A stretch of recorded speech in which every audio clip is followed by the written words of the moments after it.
So sometimes in life we feel like it's self-indulgent, or it's not the optimal or possibility to do only what you love in life. Nate, what's up? Everybody, welcome on today. So we're going whiteboard today, just because I felt like it, and we're doing things in threes. But I want to talk about.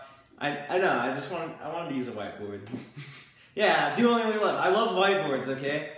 But I want to talk about this in context of social media and kind of the real power of doing what you love in what you do. Thank you for inviting followers. Please, everybody, invite followers. It's going to be a good scope today. I listen to teacher. See, there we go. Yeah, so I wanted to talk about this concept that there's three different parts to social media in general.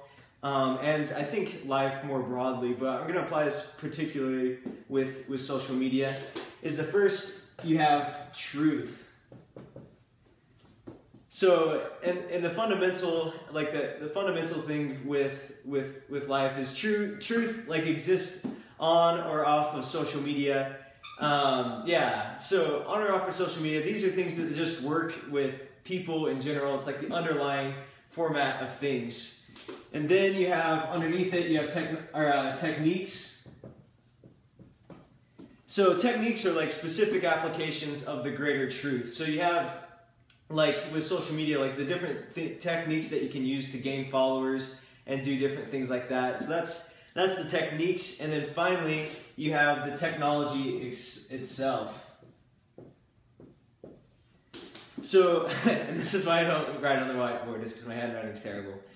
But the third is technology. So, and technology is more like the specific applications of things. So you have, you have Facebook, you have Instagram, you have Snapchat, you have all sorts of different platforms that you can use to be able to take things from truth into technology. And so, what I wanted to talk about today is the truth as they relate to doing what you love. And why that makes a significant difference in the ultimate outcomes with your social media, rather than just like specific techniques that you could use to do more, I don't know, get more likes or whatever, you know. Because a lot of times I feel like people focus a lot on techniques and technology, like, oh, should I be on this platform? Should I be using this thing? And then the techniques, which is more of just like, like trying to do things like that. So I wanted to talk about the broader context of just truth here for a second. So, moving right along.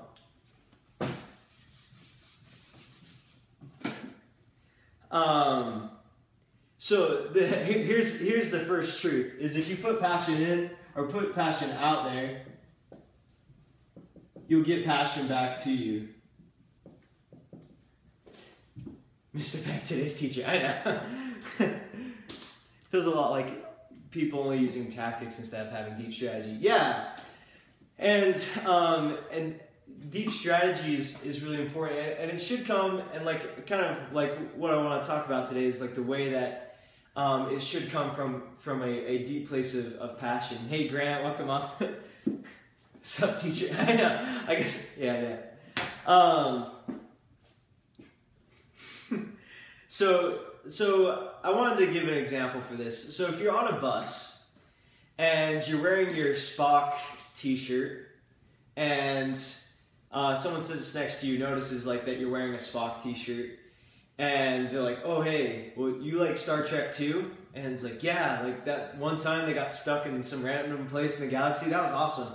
And so you start talking back and forth and like, oh yeah, well, hey, like, did you see when Picard, like, what do you think about the Next Generation? All sorts of stuff. So you start talking back and forth, and you're like, oh, like, have you ever been to Comic-Con? It's like, Comic-Con, I love Comic-Con. And then all of a sudden the guy, like, sitting behind you is like, hey, you guys love Comic-Con? I love Comic-Con too. And all of a sudden, like, you're just having, like, a nerd festival or something like that.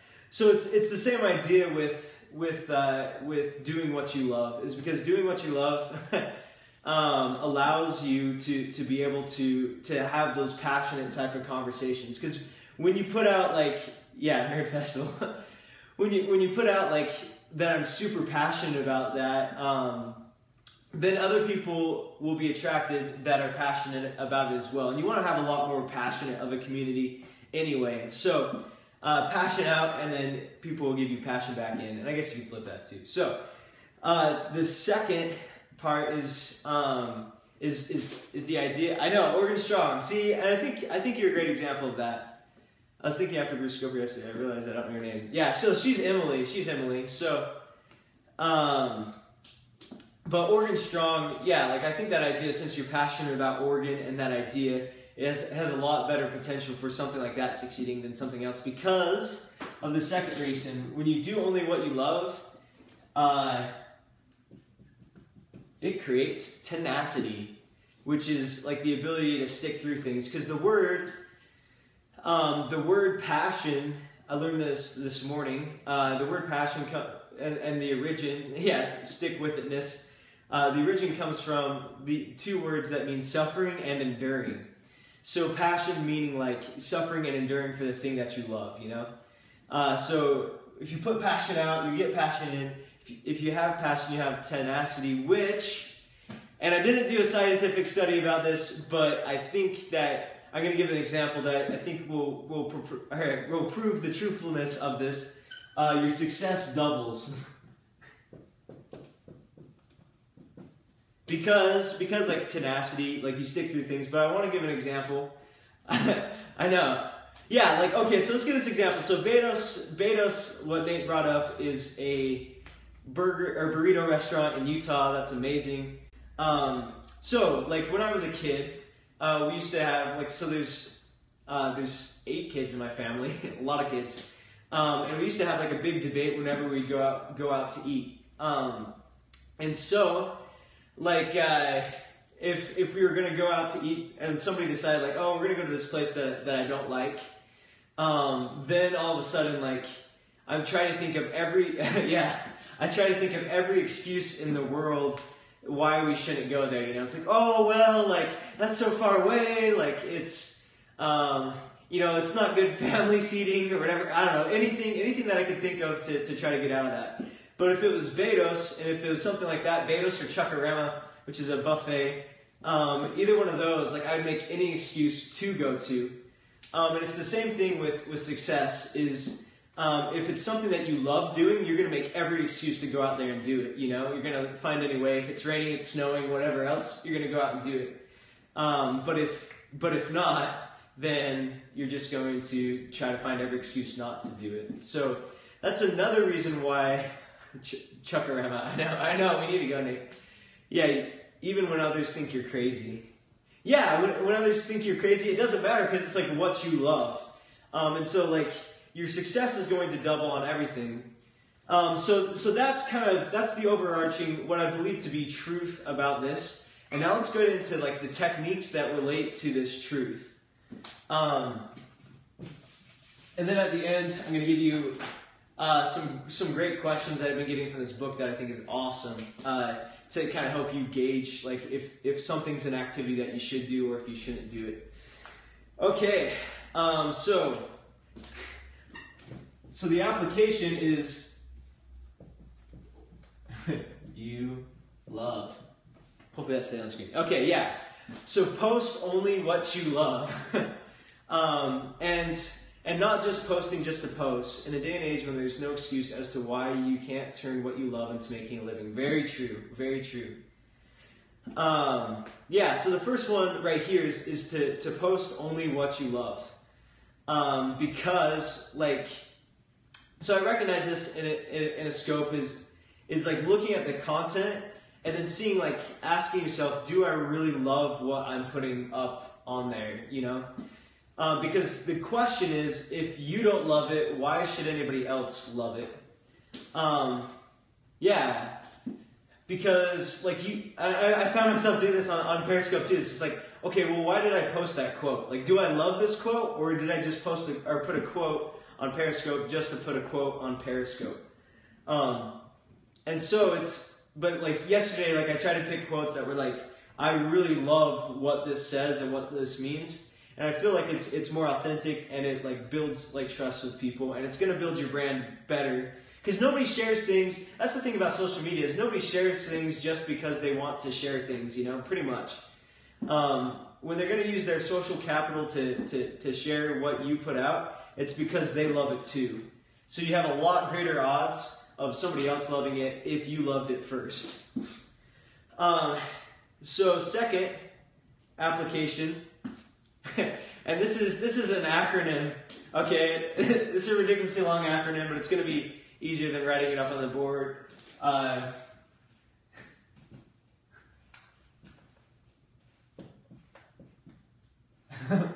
Well, okay, so yeah, that's it. So that's, that's a lot longer. So I'll explain what this acronym is want what everyone else wants more than everyone else wants it. Because this is my definition of leadership, and it's also, I think, the definition of doing what you love. If you want what everyone else wants more than everyone else wants it, you're going to be the place that people come and they they look for ideas and thought leadership. And if you're wanting it more than everyone else wants it, then you're going to be that much farther ahead, And if it's what everybody else wants, then you're like the only option is success. So wanting what everyone else wants more than everyone else wants it is, I think, a really important task. I need to shorten that so that it could be like tweetable or something. But I think that's a really important thing about doing what you love and using social media under that framework is because hashtag that, I know. Yeah. And then finally the third thing under this technique is to respond genuinely.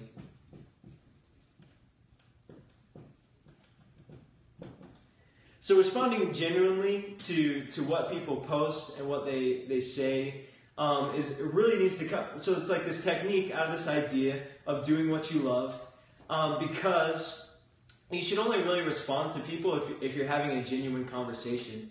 Not just for the sake of responding, because the ultimate end goal is to find people that are as passionate about what you're doing. Yeah, small town mentality, getting to know your audience. That's very true. It's like really getting to know people and getting to understand them. That builds like a real authentic community, And so, and the end goal is to like really get to know people the best, and because that's what creates passion in other people too. It's like, who do you love? Well, you love the people that you know. It's it's like it's hard to like really, really deeply love people that you don't even know exist, So it's getting to know the people. So yeah, post only what you love, want what everyone else wants more than everybody else wants it, and then respond generally is the techniques. And so let's talk about now how this applies to technology. Very true. So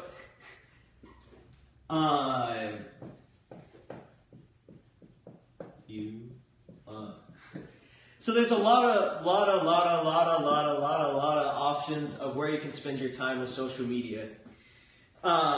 Really like a ridiculous amount. And unless you are Costco or like some huge corporation, you don't need to be everywhere. Just be where you love.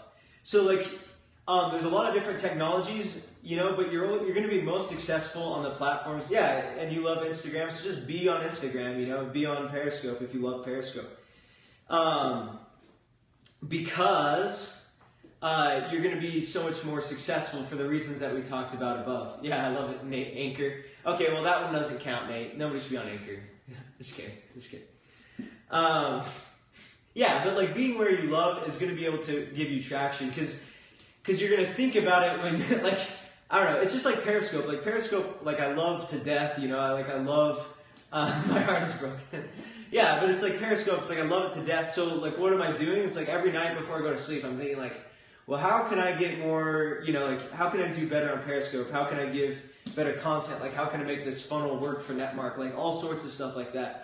But it's because like I love it so much. It's like I'm quitting I've like worked at a burger restaurant, like doing like some of the marketing and different stuff for them. It's like I quit that job. It's like I just want to do like I love Periscope and working towards that. So being where you love means like even when you're not clocked in, you're going to be working on it. Or yeah, not clocked in. I did it on Twitter. Yeah, there we go. Grant used the hashtag. Hey David, does this look familiar? Just kidding. It's good to see you on, David. But it's talking about doing what you love. Yeah.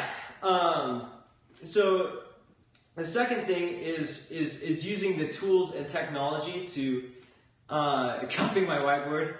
And they say that what is it? Copycatting is the highest form of flattery, David. Just today. I just wanted to use the whiteboard, okay? But yeah, so use the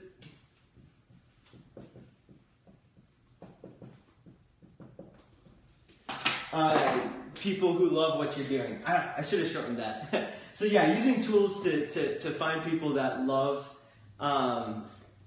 passionate followers. Yeah, because there's a lot of different ways to do this. Because like there's a lot of different technology that you can leverage to do that. So you really should use. So it's like different tools and techniques like aren't effective unless you have this underlying framework of doing only what you love. Is like yeah there we go. But using tools to find people that love what you're doing. Is the end goal of tools. It's not just to find new followers. So like there's like a lot of different things out there that can like build your list up like way huge with a whole bunch of like I don't know, just random followers. So it's using these tools to be able to find people that really respond to and connect with what you're doing. So I want to. And I know I kind of broke my 3 rule there, but I want to give you a few questions that you can ask. A few questions now that you can ask to, quality followers. Because it's like you can do anything. You can do anything with, I've heard like the quote is like, or like somebody talk about like just getting 1,000 true fans. Because if you have 1,000 fans that really, really care about what you're doing, then you can pretty much do anything. Because if you get 1,000 super loyal fans, and they each pay like what? You snapped about that? Yeah. So it's true. Okay, yeah, that's probably where I heard it from. Is like 1,000 true followers like can do a big thing. Because if you can get 1,000 true followers to pay you $100 a year or like something, then you have 100,000. Yeah, you can live off of 1,000 true fans. So yeah, that's the end goal is to find, like going back to the bus analogy, like I don't know how many buses that is, like 20 buses worth of passionate like Star Trek fans, and then you can make money for the rest of your life, So, but yeah, so so the first question that I think this one's a ponderer. When I was in a band, I prefer a show with 5 people that loved it than 1,000 that didn't care. For sure. I know I've been to events where the band is kind of like the thing in the back there that just like some people over there in the corner that are like playing music while everybody else is doing everything else. So yeah, definitely. It was always awkward. Yeah, so I want you to imagine, and this analogy is coming from the book Essentialism, which is an awesome book by David McEwen. And so he compares like our decision-making process to a closet. So in a lot of people's closets, there's tons of clothes that you wouldn't use or wear. Like there's a lot of different clothes, and then some of them you love, and some of them you don't love. And so if you wanted to solve the problem, and I don't know if you guys are this nerdy, but if you wanted to solve the problem of having the optimal amount of clothes in your closet, if you had like this criteria, like one question that he gives to being able to find that is, if I did not already own this piece of clothing, like this sweater from Aunt Jemima, what would I pay to get it? So if I didn't already have this, what would I pay to get it? And if the answer is like nothing or like really low, then like you cut that out of your life. So it's like, okay, well, this is going to the Salvation Army, you know? So it's the same question about asking, like, if you really love what you're doing. It's like, if I did not already work at this job, if I did not already do this, what would I sacrifice to get this? And then if you see that that it's not very much, then it's something on the X list, you know?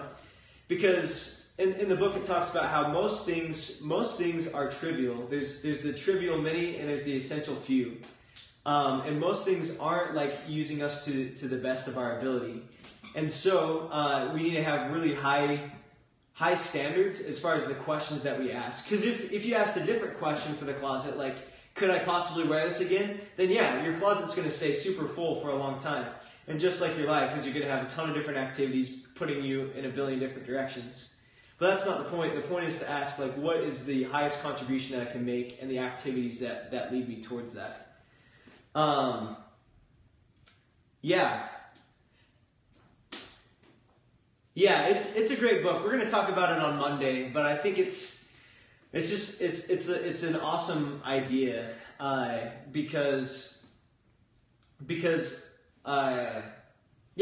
the myriad of choices that we have, it's like, how do you choose the very best one? Big red lunchbox. It's been a long time. So, I had a good thought going along with that. But the second question, if failure was not a possibility, what would I do? Yeah, surround yourself with what you love. Yeah, because if we're in a place like the United States where we have like almost unlimited options, you know, it's like, the problem's not of scarcity, it's of overabundance and abundance of choices. So it's like systematically limiting those choices. Okay, so what I was going to say there was, so there's a thing called sunk cost and sunk cost bias. So sunk cost is a business principle where you say, like, okay, we already paid this money in the past, and so like we should just forget about it and move on with our lives, you know, and like not make decisions based off of what we paid in the past. And so with sunk cost bias, however, is like when you get to the closet and you're trying to weed it out of different things, like, well, but I already paid like $130 for this jacket or whatever. It's like, I can't get rid of it because in the past I paid $130 for this jacket. But the issue with that line of thinking is the $130 doesn't matter anymore. It's a sunk cost. It's in the past. And so it shouldn't be part of our criteria for thinking about things in the future. And so it's realizing that in the past, like, yeah, we did make a mistake, but we can move on instead of keep investing down this line that isn't working. So it's the same thing with doing only what you love. Is just because you've done something a different way in the past doesn't matter. It's a sunk cost. You make a decision from a fresh point of view. And so it's like dwelling. What do you mean by it's like dwelling? It served its purpose, and now we can get rid of the jacket. Yeah. So that's very true. That's very true. And I feel like the second question really helps us to clarify that idea. Is if failure was not a possibility, what would I do? So this question is really aiming at like just opening up your different, like getting rid of the excuses so you can open it up to like a bigger idea of what's possible. So if I couldn't fail, like what would I do? And like giving your attention to something that doesn't work, then not getting rid of it. Yeah, if it's a Nike jacket, like giving attention to something. Yeah, it's true. It's because you cut your losses. And so that's why you'd only do what you really love. So thinking from that framework, like, is this the thing that I really love? What would I sacrifice to actually do this? And then cutting everything else that doesn't fit that criteria, and recognizing that's a sunk cost, and then kind of thinking from the framework. So I'm curious. Maybe this is a deep personal question, but I'm curious if failure wasn't an option for you, Nate and Emily and Kate and Grant and whoever else you have on here, Maksud.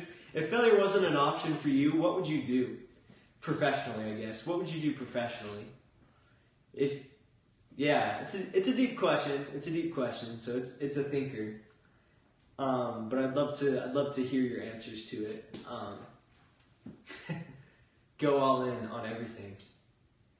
What do you mean by that? Like just go all in your business and in your family. Change the world beyond my own self. Business, not hesitating. Oh yeah. Yeah, I think it's like it's a really liberating question. Because like if we operate on it, execution without a second thought. Yeah. Oh, okay. Yeah. So Larry Gelowicz is the former coach of the Highland rugby team. Make a world a better place for you and for me and the entire human race. If I couldn't fail. Yeah. So okay, now with that question in mind, Larry Gelowicz, who is the former coach of the Highland rugby team, and worked with contracts of some sort. That's a great answer, Nate. That's a great answer. So Larry Gelowicz, he said, and I might have told this story before, but I really like this story. So he said that if before a game, and by the way, to give him an introduction, he won the most out of any rugby coach, like pretty much any coach ever. Like his winning record is like, I don't know, something like, I don't know, like he only lost like 10 games in his entire career. And so hundreds and hundreds and hundreds of wins. It's just ridiculous. If you see the movie Forever Strong, that's also what he is. But in it, or in the talk, or in his speech, he said that, okay, so before a game, if you had some higher power come down and say, hey, you're going to win this game if you give everything that you can to winning this game. And so you're like, how would you then go play the game? And he's saying like, when it's fourth quarter and you're down by, like 25 points, but you knew that, like that, yeah, you knew that no matter what, you're going to win this game if you put everything into it.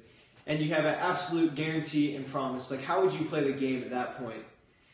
And he's saying, like, you wouldn't lose faith. Like, you just keep playing, like, your heart out till the very, very end. And so he was saying that in life and in everything that we do, we need to play play in that way. That we need to play that in such a way that, yeah, we believe that no matter what, if we give all our effort, then we'd win. And so I love Larry Gelowicz, but it's that idea though, because like imagine the hustle. If we give our all, the end goal is ours. Yes, very true. Imagine like the framework you would have at work and with your family and with whatever else, like your health, everything. Like if you played as hard as you possibly could, then you'd win. That is just an incredible framework to operate out of. And then I feel like those two questions, and people see that, very true. Very, very true. It's like if you're putting it all on the line. And it might as well be true that you'll win every time, because most times you probably will. Because it seems like in life, most people aren't trying that hard. And so you don't have like really stiff competition. Because like I'm still in school, but like I look at the roommates, and it's just like, I mean, a lot of them, some of them, like I have a few roommates that try super, super hard. But because you're the only one to do what others won't. Yeah, so it's like doing today what others won't. It's like I'll do today what others won't, so tomorrow I can do things that others can't. And it's like you look at the people in college today, it's like, well, they spend a lot of time on games and just things that aren't ultimately, like TV shows and stuff like that, which aren't going to take you anywhere. But yeah, so if you're putting it all in, then you're going to go incredibly far. Okay, the final question was, when you have free moments, what do you think about? Yep, all in. I know, all in is the best. Because there's, but yeah, when you have free moments, what do you think about? What do you kind of like? Where do you spend your time? Yeah, in your free time, where do you spend your time and money? Yeah. So I mean, like those are all good clues. And two, okay, maybe a fourth question should have been eating food. I know. A fourth question should have been like, think about the happiest day of your life and what you were doing, and that probably has something to do with what you should do with your whole life. You know, like the happiest day of your life, and maybe that's, I don't know, like yeah, things like that. Because it's like, if you're gonna replicate any days, like you might as well replicate the happiest ones, you know, the best ones. So yeah, in a nutshell, that's what I had today, thinking about friends to chill with. Yeah, I heard someone say that, what were you doing as a kid too, like 10 years old? Already happened when I married my wife. See, yeah. I know, like I think, okay, I'd love to hear that. Grant and Nate and whoever else we have on here, the other 6 people, Katie, and Emily, like I'd love to hear, what were you doing when you were 10 years old? Like what did you used to like doing when you were 10 years old? If you can remember that far back to that specific date. It's funny because when I was 10, like I used to make little paper laptops, skateboarding adventures, rollerblade. Interesting. Playing with neighbor kids.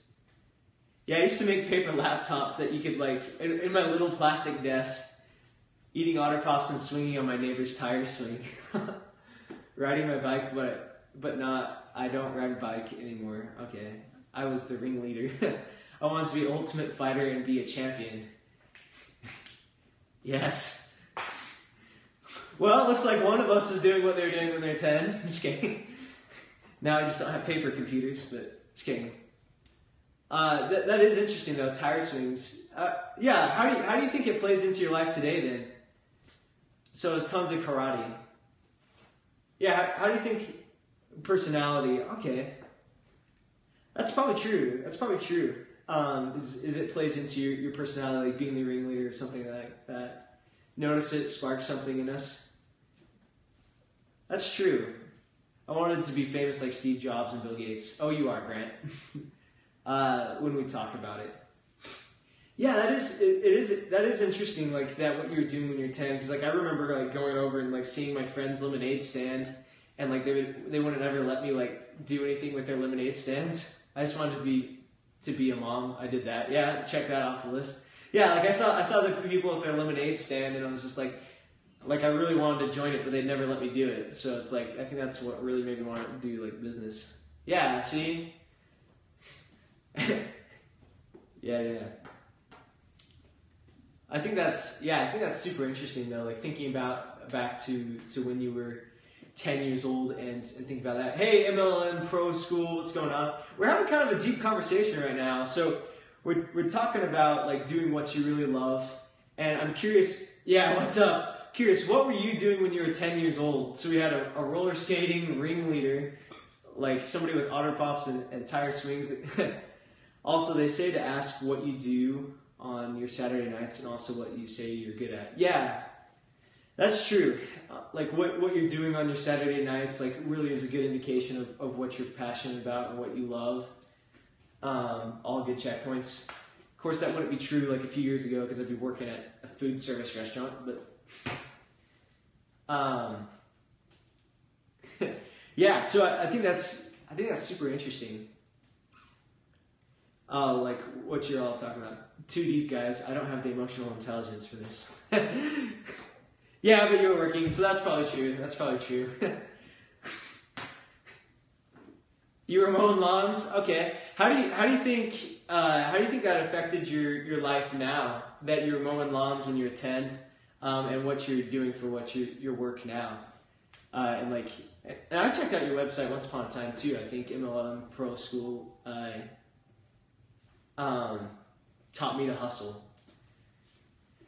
That's true. So that is interesting how like what you're what you thought about at the beginning, or like these lessons like are carried out through like your entire life, like later into what you're doing. Yeah. So I don't know, for the people that just joined on, I'm going to give a little recap of what we've been talking about today. Is we talked first about truth, technologies, and techniques, or techniques and technology. The idea that there's an underlying truth to what works online, and it's like understanding like those kind of underlying facts, and then you develop techniques, and then you go and find technology that fits in that. This is deeper than the oceans or Emo's poem. Guys, I can't handle that. Nate, just go get a brown paper bag and breathe in it a few times, and you should be good if you come back in a few minutes. Yeah. But okay, so this is my thought though. This is my thought. This is why I do a scope like this, because this is what I love, first off. But secondly, I think that business is much more about philosophy than it is about just the techniques and the technologies. Like the underlying philosophy and ideas behind what you do, I think is ultimately a lot more important than just like these specific applications. So we could talk about how to get 16 more followers today on Instagram, and we probably will someday. But I think, emotion not always cold is calculated application. Yeah, because it's like you can teach people these techniques, but you have to like unlock about yourself if you really want to go up to like crazy places. I think in these careers, because it's not like you don't go watch Grant Cardone because he's excellent at using hashtags on Instagram, right? Or that he posts 10 times a week. You go and you follow Grant Cardone because he's doing what he loves. Because he wants what everybody else wants more than everybody else wants it. Going back to that hashtag Grant. Grant Cardone wants what everybody else wants. He wants success, and he wants to double that. But he wants it more than everybody else wants it, and so that's why he's successful, and not because of just like the basic applications of some social media strategy, or that he uses the newest social media platform. So, but I think that's I think that's super true. Got to get to work. Sorry guys, we're catching replay. Okay, thanks Emily. Is this a whiteboard presentation? Yeah, so we started out with the whiteboard presentation. I kind of grouped everything that we talked about today in groups of 3, and so I was just kind of writing them up here. Because I like standing. Probably might not happen because he's hoping to meet Bruce Peck someday. He's cool. But so I think that's true. And so we talked also about tenacity, because Grant Cardone. Let's just use him as an example of this thing. I know, but because Grant Cardone has this passion, like those underlying things about doing what you love that changes things, is he attracts others that are passionate like them. So Joel, we talked about like a whole bunch of like a person wearing a Star Trek shirt on a bus, and then like. It's like you gotta be the person that you are so you can be the best at it, you know? Anyway, so it's like a person on a bus wearing a Star Trek t-shirt, the other person starts talking like, oh, hey, do you like Star Trek? It's like, yeah, I love Star Trek. And they start talking about Klingon, start speaking in Klingon, and then finally like they say, oh, have you ever been to Comic-Con? And then somebody in the back it's like, oh, you love Comic-Con? And then all of a sudden everybody's having a super passionate discussion. So I feel like that's exactly, like the exact example with Grant Cardone is that. Like, you get Grant Cardone going, and all of a sudden everybody that's showing up on a Scopes, you gotta be the person that you are so you can say you're the best. Dude, yeah, that's awesome. But yeah, so it's like, it's exactly like with Grant Cardone is everybody that gets on there is super passionate about business and about making it.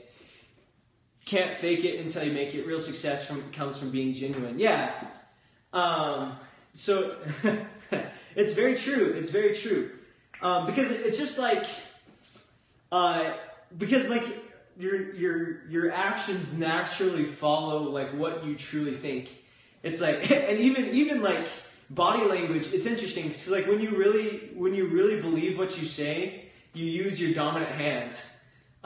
Which just a random fact, but it's just like even your body language lines up to what you're thinking. So like I was watching like some CNN show where they're like looking at politicians and what they and like trying to see if they were telling the truth, and they were like they slowed it down. They were looking at the hand gestures and stuff. But it's interesting because even your body language shows that whether you're being authentic or whether you're not being authentic. Yeah, I was gonna make another point with that too,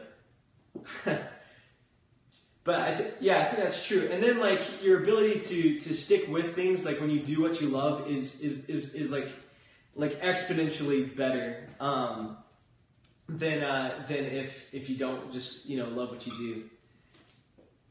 Bruce, we don't Russians. Why? What do you mean by that? Only farmers. Yeah. Be real and give real. Very true. Very true. And it's like, that's what I was going to say. Is the question? They're not here. I know they kind of disappeared once I started. I don't know. They've disappeared recently, so I don't know. But so like look at this with people's social media, right? So this is like rookie mistakes, like day one on social media. Like what you do, okay, so you go online, you search out a blog article, and it says things that get a lot of likes on Facebook. And it's like, okay, well, number one is pictures of cats. And so you go and like, okay, I'm going to post a picture of cats on my, on my something like Derek's lawn mowing page or whatever. It's like pictures of cats. So you do that, you use all the right hashtags. It's like, but who cares? Because like the fundamental question that everybody goes to that page wondering is, it's like if you really cared about lawn mowing, if you really like were the company I should go to and use to take care of my yard, then why in the world are you posting about cats? And so cats, babies, and lasers beans, it's all clickbait and it's all worthless in my opinion. Because yeah, it goes back to that principle. You gotta want what everybody else wants more than everybody else wants it. So then when they come to your page, it's like a wonderland. I don't know. That's what it really should be with your social media. Is like they come and like, holy cow, this is everything I ever wanted. Like they click on the Facebook page. It's like, oh, another amazing article that you both love. And so that's I don't know. I feel like there's too little of that with social media and with what goes on. It's just like doing it for the love of it, because when you do it for the love of things, then you find other people that love it also, and then you'll find like real superb connections, and it'll actually be a meaningful experience, and yeah, sell your heart and get happiness and joy in return. Yeah, it's true. Because like for whatever reason, it seems like we're programmed for that. It's like somebody. Yeah, think about this for a second. If somebody does something nice for you, like like somebody gives you a gift, or if they like serve you in some way, or they do something for you, like how much more are you? Let's see, chill sometime when you're down. What time will you be here tomorrow? I'll send you a text, Nate. Yeah, we'll probably have to scope, Nate. That would be good.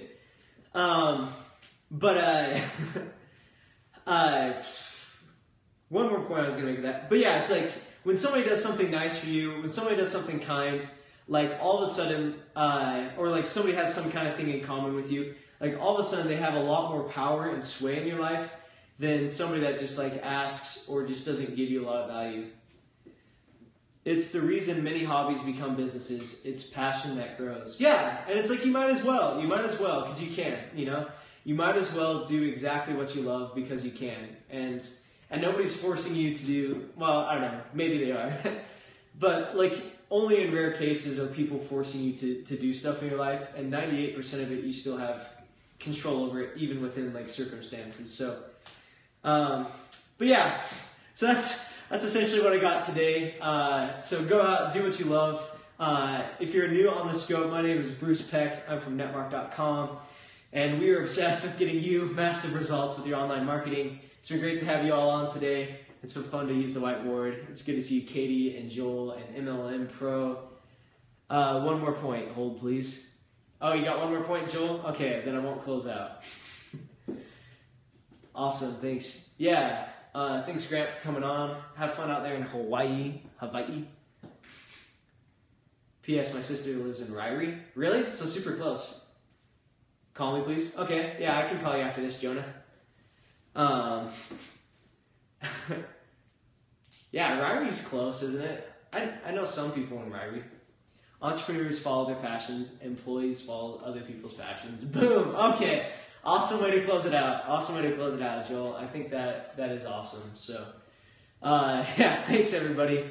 Go follow your passion. Be an entrepreneur. See you later.